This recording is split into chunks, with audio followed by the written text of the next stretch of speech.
Hey, what's up, guys? This is Benny Ricciardi with rotocurve.com, and I'm here with our Benny's Bats video for Wednesday, July 6th. It's a split slate today, so there's half a slate that's going off in the afternoon, and we're going to be concentrating on the half of the slate that starts at 7 o'clock tonight. We have 8 games that we have to look at, so let's get right into it. What we like to do here in the Benny's Bat section is we look at each pitcher that's on the mound, try to figure out what their weaknesses are, and then figure out which bats on the other side profile to do the best against them.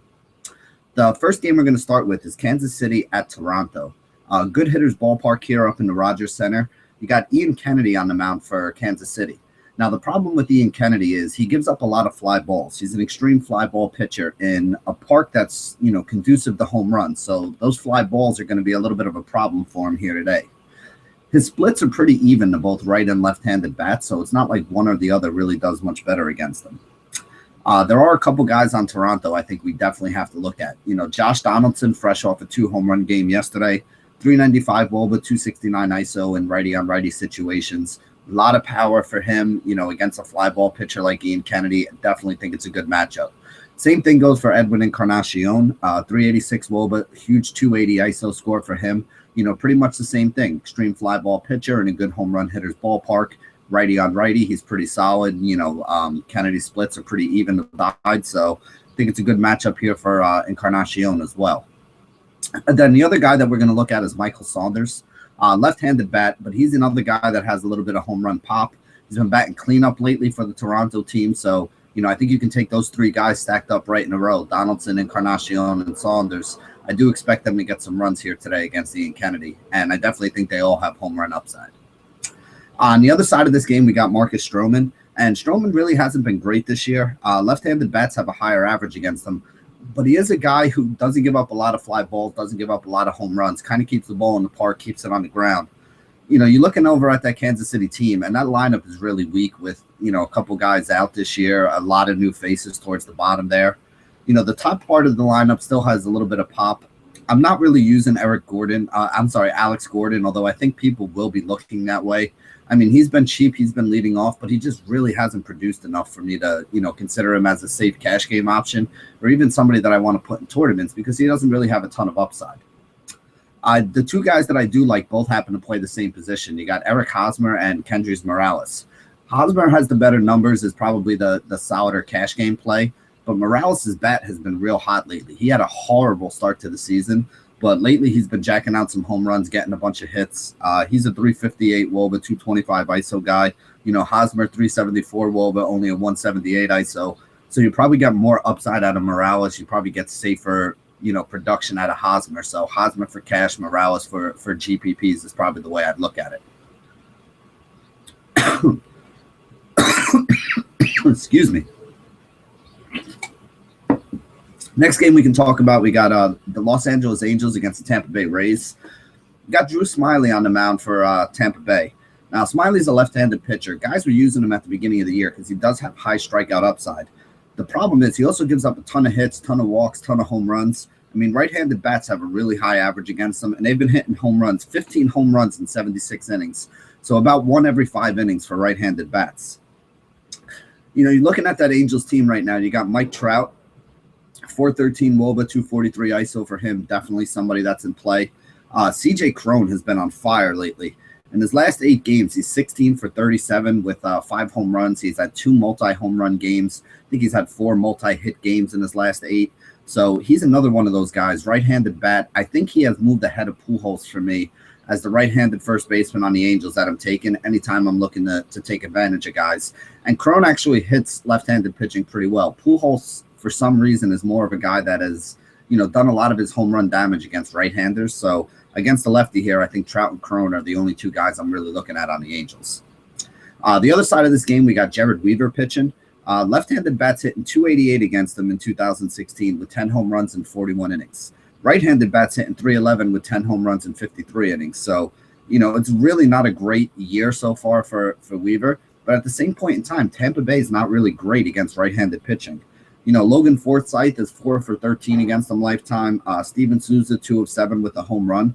Everybody else pretty much has bad numbers against Weaver. So this is a situation where you have an offense who doesn't hit right-handed pitching well, taking on a right-handed pitcher who really isn't all that good. So I'm not sure which way you want to go. For me, I think it's a situation where I'm either going to use them in tournaments where I stack up Tampa Bay, hoping that this is a horrible game for Weaver, or I'm going to use Weaver as a cheap option on a couple of my my lineups there and just hope that this Tampa Bay team is as bad as they've been all year against right-handed pitching. You know, there aren't a lot of big lefty bats in this team that you like, but I don't think that the right-handed bats are really in that tough a situation. It's not like Weaver's blowing fastballs by anybody at this point in his career. You know, he kind of tries to induce, you know, weak contact and get a lot of ground balls and kind of pitch that way as opposed to, you know, trying to strike guys out or anything like that. So, like I said, I don't see a ton of upside here for either side of this game. So I'm probably just going to stay away from it unless I wanted to, you know, take some flyers in the tournament. The next game we can talk about, we got Texas at Boston. Stephen Wright is on the mound for Boston. You know, he's starting to come back down to earth after that ridiculous start that we had. Everybody was saying, if you look at his numbers, regression is going to come at some point. And in the last couple of games, it kind of has. He's given up 3 or more runs in 3 of his last 4 games. He played this Texas team 2 back, gave up 8 hits and 3 runs and only 4 2/3 innings of work. So I do think that Texas can get to him today. I don't know if they're going to put up a huge number against him, though. So I don't know how many Texas bats I want or even which Texas bats I kind of want. You know, against a knuckleballer, it's always tough to figure. Ian Desmond's been on fire. You know, Prince Fielder's a guy that's still kind of cheap that could be getting some hits off him. Probably not using Sin-Shu Chu, although, you know, he's been somebody that's been hitting well. You know, like I said, I think Texas puts up 3 or 4 runs, so I don't think it's a spot where I want to use Wright. But when you're looking at that Texas team, I mean, nobody really stands out to me as this is the guy I have to have in my lineup. Ian Desmond is probably my favorite of all of them, but again, he's a little bit expensive, so it's not like it's a great deal. But like I said, I think Texas puts up some runs. I just don't know if they're going to be great for fantasy today. On the other side of this game, we got Martin Perez. Right-handed bats are hitting 286 against them this year. 10 home runs in 81 innings. The thing with Perez is he's a ground ball pitcher. He doesn't give up a lot of fly balls. When he does give up a fly ball, it tends to turn into a home run. But he gives up a lot of ground balls, which means that, you know, teams can get a lot of hits, but it's a lot of singles. You kind of, you know, knock a lot of singles or a lot of cheap little pop-ups in off them. You know, teams don't really destroy him. He's not a guy who puts up, you know, who gives up like huge amounts of runs. If he gives up a lot of runs, it's usually because he only went 4 or 5 innings and he gave up, you know, just an absolute ton of hits and walks. You know, it's not like you get one swing and you hit a home run against him. That's not the kind of pitcher that he is. So people stack up against him all the time, but I don't really love the Boston stack here. I do think you can look at some individual guys, though. Like Xander Bogaerts makes a lot of sense to me. He is one of those guys that kind of dinks and dunks and, you know, goes 3 for 5 or 4 for 5. And, you know, that's how he gets his fantasy score.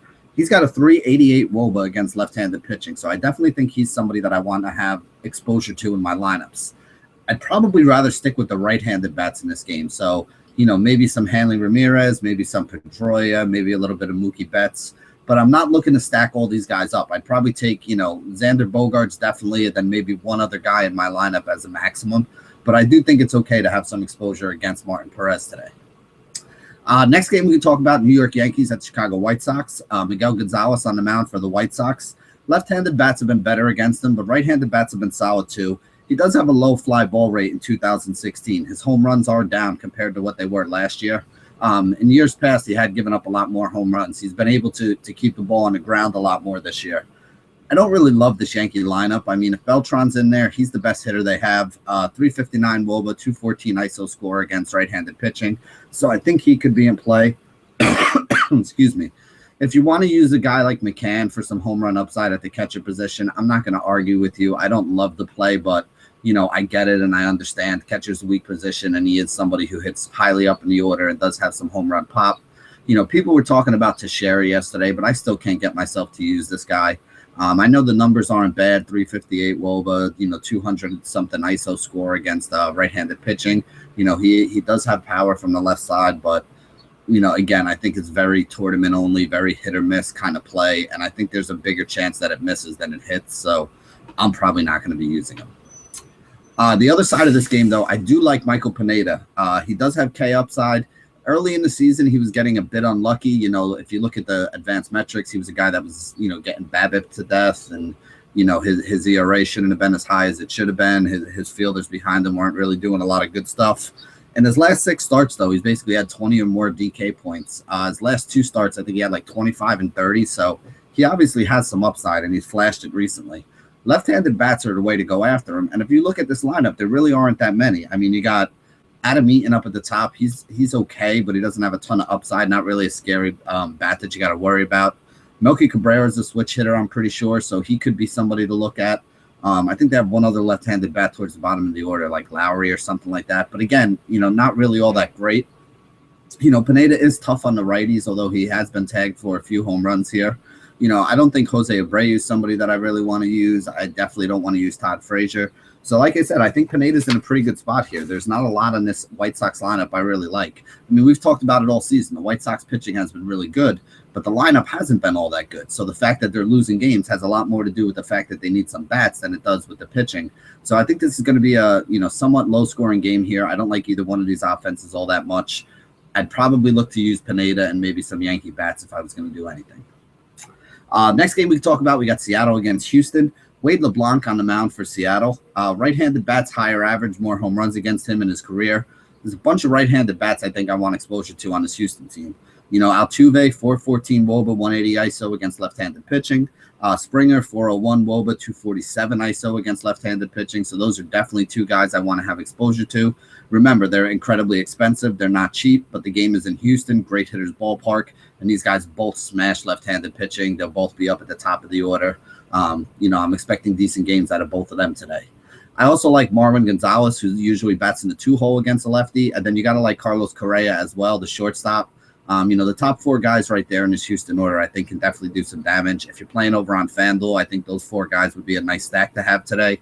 Obviously, you're going to have to figure out how to fit the pitching and round out the rest of that roster, but I think you're going to get some big numbers out of the top of this Houston order today. On the other side of this game, Houston's throwing Mikey Fires. He's been pretty bad in 2016. You look at his numbers from last year, and this guy was solid, like on his way to being a top of the rotation, maybe a number 2, number 3 starter kind of guy. And right now, he's just been, horrible. Left-handed bats, 278 against him, 5 home runs in 41 innings. Right-handed bats, 285, 8 home runs in 48 innings. The guy's basically giving up a home run about every 6 or 7 innings. He's letting people hit 280 against him from both sides of the plate. This Mariners team has some nice bats, too. I mean, Robinson Cano, 373 WOBA, 212 ISO against righties. Definitely wouldn't mind some exposure to him today. I'm sticking with Nelson Cruz and another home run yesterday. I know we like him more against lefties, but he's a solid bat against righties, too, especially in a home run park like Houston. 362 WOBA, 226 ISO for him. Another bat that you can look at, guys like Dae-Ho Lee and Seager. Seth Smith has been on fire right now. Leonis Martin on the top of the order.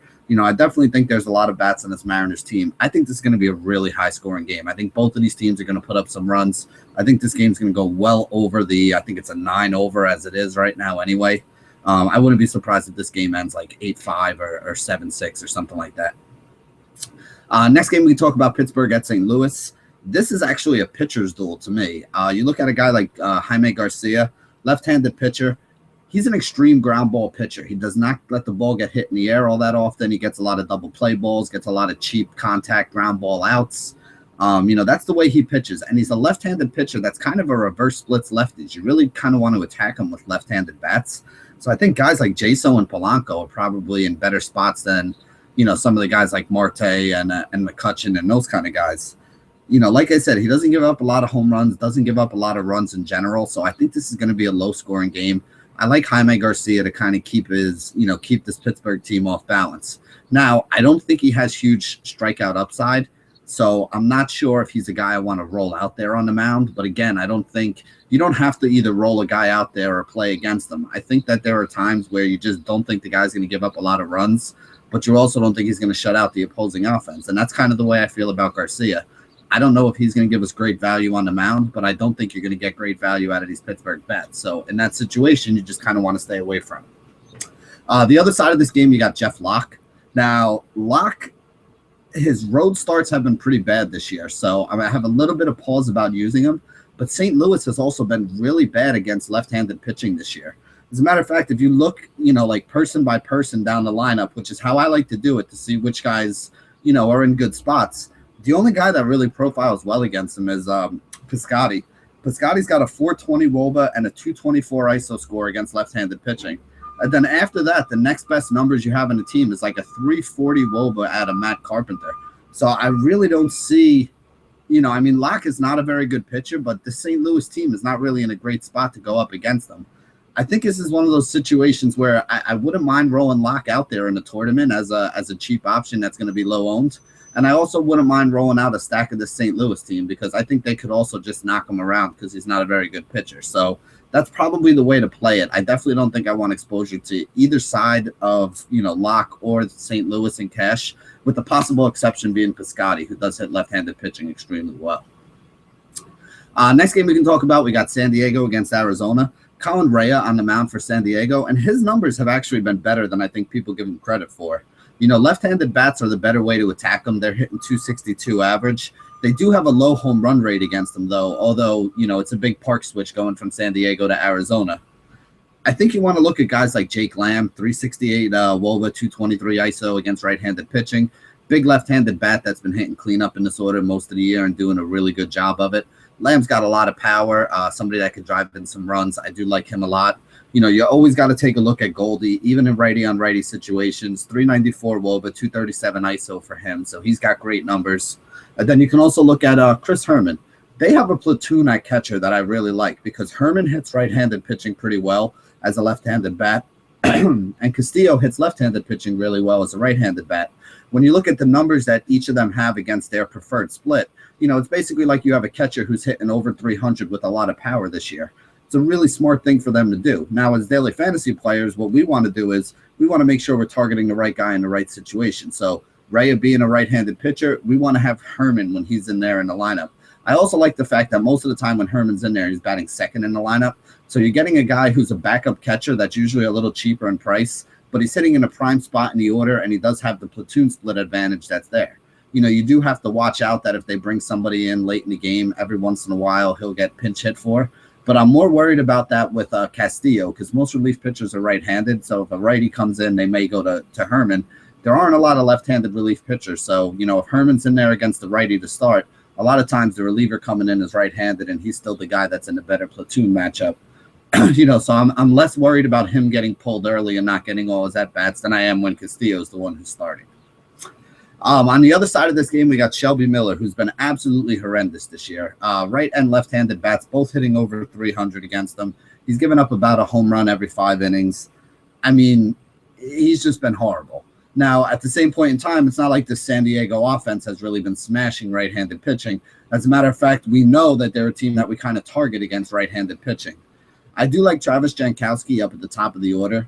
He's been leading off for them. He's a left-handed bat, so I think he's in a good spot here against Shelby Miller, and he has stolen base upside. So normally if you're going to take a flyer on somebody, I either want to take a flyer on a guy that has home run upside or stolen base upside because you don't want to wind up with 2 hits and a run scored and 7 points, which is okay, but it's not going to give you the upside you need to win a tournament. Jankowski is the kind of guy that every time he gets on first base, he's a threat to steal. So he could be a guy that gets 2 hits, 2 stolen bases, and 2 runs scored for you, and puts up 20 fantasy points on the day for a pretty cheap price and basically matches guys who went with some of these home run hitters that actually connected and hit a home run. So Jankowski, definitely somebody I think we should be looking at in our lineups. Also really like Will Myers. Will Myers is probably the best overall hitter they have on the San Diego team. 352 WOBA, 223 ISO, even against right-handed pitching, which is his weaker split. Like I said, he's the best hitter that they have. Anybody else that you put in this lineup, for me, you're kind of just hoping. I don't think I would use anybody else as a one-off. Everybody else would probably just be part of a San Diego stack if I decided to do that. But I do think having some exposure to Jankowski and to Myers at the top of the order makes a lot of sense here. Next game we can talk about is Colorado against San Francisco. Johnny Cueto on the mound, probably the best pitcher we have on the mound tonight. He's lights out to right-handed bats. Left-handed bats hit about 267 against them, but they do have a low fly ball rate. They don't hit a lot of home runs. Cueto's an extreme ground ball pitcher, which actually allows him to get deep into the games because even when he makes a mistake and lets a guy get on base, he's always a threat to get that, ground out double play ball. And that's why we see him pitch a lot of times into the 8th and 9th inning when he's still only in the, 89 to 95 pitch kind of range. 2 guys I do like on this Colorado team are the lefties. Cargo, 7 of 23 lifetime with a home run, 410 WOBA, 295 ISO. Somebody who hits right-handed pitching well and has done okay against Cueto in his career. Blackman, 365 over 190 ISO against right-handed pitching since the start of last season. He's another guy, 6 of 19 lifetime against Cueto. Like we said, Cueto struggles more with those left-handed bats, so I do like these guys. I do think the left-handed bats are the way you kind of want to attack them, but honestly, I think I'd only do it in a tournament if I made a team without Cueto. Cueto is, probably the chalk pitcher today, probably the top guy on the mound, probably the top scorer. Doesn't have huge strikeout upside, but he never really gets knocked around, never really gives up a lot of runs, and usually pitches deep into the game. So he's able to get us a pretty nice floor on the score. Definitely the cash game guy. I can see going a different way in tournaments. And if you do, I think Cargo and Blackman are guys you can consider because they're going to be very low owned with a lot of people playing Cueto. The other side of this game, Jorge De La Rosa on the mound. Right-handed bats have a higher average and more home runs against them. When he's away from Coors Field, his batting average allowed is actually 100 points lower. So much worse pitcher at Coors Field. It's tough to really look at his numbers because when you look at his numbers, they are inflated by what happens at Coors. His numbers away from Coors, though, really aren't that bad. He's been a pretty solid pitcher away. And San Francisco is a good pitcher's park. So, you're looking at that. And then you look at the San Francisco team. They got a lot of injuries. You got guys like Panic that's down. You got guys like Pence who's been out for a while. They're batting like Brandon Crawford in like the 4 or the 5 hole in the order. They're putting guys in there who we've never really even heard of in this San Francisco team. So this is not the strongest offense that San Francisco has ever had. De La Rosa is a guy that right-handed bats hit better, so I think Buster Posey definitely in a good spot. 380 WOBA for him, 202 ISO against left-handed pitching. So, obviously we got to take a look at Posey. Brandon Belt is actually good in lefty-on-lefty matchups. Even though De La Rosa is pretty tough on lefties, I think Belt's someone you can look at. He is 10 of 36 lifetime against De La Rosa with a home run, and he does have a 364 WOBA and a 213 ISO even in lefty-on-lefty matchups. So, that would probably be the only other guy I'd look at there. And that pretty much sums it up for our Benny's Bats video today. Like I said, we only have 8 games in the late slate tonight. I think Cueto's going to be very highly owned for cash games. He's probably going to be one of the pitchers I roll out there, or if I'm on FanDuel on a one-pitcher site, he's probably the guy that I'm using. But if you're playing in tournaments over on DraftKings, I have a feeling that he could be like 60, 70% owned tonight. And if you're going to have a guy that's that highly owned, it does make some sense to kind of play against him and hope that either he gets blown up or that you can find another way to, kind of outscore him or get more points per dollar and fit in a few extra bats that can help you get a higher score than the people who are going Cueto and kind of have to, take a couple value bats in order to make it work. So that's the way I see it for tonight. Thank you guys for joining us here at rotocurve.com. And as always, stay classy, DFS.